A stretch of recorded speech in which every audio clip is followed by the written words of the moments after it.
السلام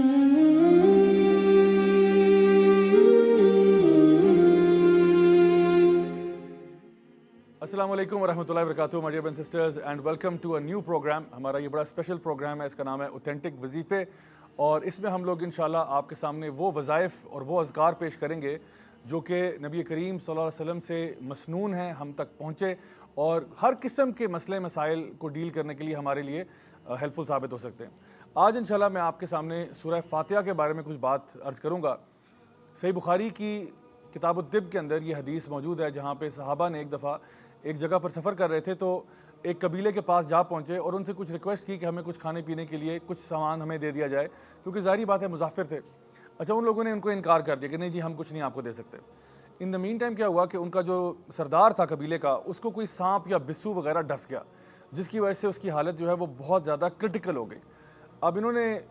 دوبارہ سے کانٹیکٹ کیا صحابہ کو کہ بھئی اگر آپ میں سے کوئی شخص رقیہ جانتا ہے یا کوئی ٹریٹمنٹ کا کوئی آپ کے پاس طریقہ کار ہے تو پلیز آپ ہمارے اس سردار کی جو ہے مدد کریں. صحابہ میں سے ایک آگے بڑھے اور انہوں نے کہا کہ ہاں میں رقیہ جو ہے وہ جانتا ہوں, اور انہوں نے کیا کیا کہ سورہ فاتحہ جو ہے اس کا دم کیا. اب سورہ فاتحہ کس طرح دم کیا؟ سورہ فاتحہ پڑھنا شروع کی اور بعض روایات میں مینشن کیا گیا کہ 7 دفعہ پڑھی اور پھر ان کے اوپر بلو کیا, جس طرح ایسے کر کے, یعنی کہ جس طرح اس میں پھونکنا بھی نہیں ہے اور تھوکنا بھی نہیں ہے, دونوں کی بیچ کی ایک چیز ہے جو آپ نے پڑھ کے ان کے اوپر اس طرح سے بلو کیا, اور کچھ ہی دیر کے بعد وہ شخص جو ہے وہ بالکل صحت یاب ہو گیا.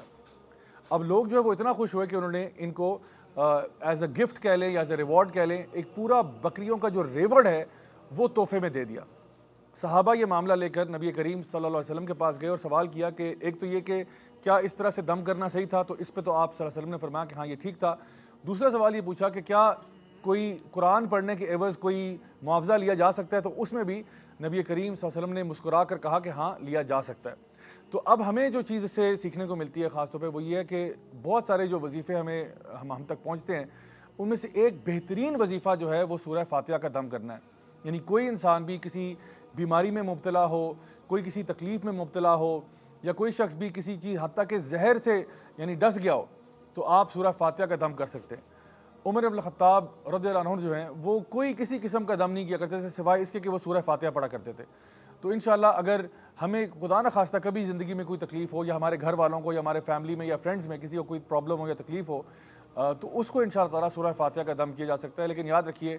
کہ وہ جو دم ہے وہ کنوکشن کے ساتھ ہونا چاہیے, دل سے ہونا چاہیے, اور اس امید کے ساتھ کہ اللہ تعالیٰ جو ہے وہی ہے جو شفا دینے والا ہے. تو انشاءاللہ آئی ہوپ کہ ہم لوگ اپنی زندگیوں میں اس چیز کو لے کے آئیں گے. انٹل نیکسٹ ٹائم, والسلام علیکم ورحمۃ اللہ وبرکاتہ.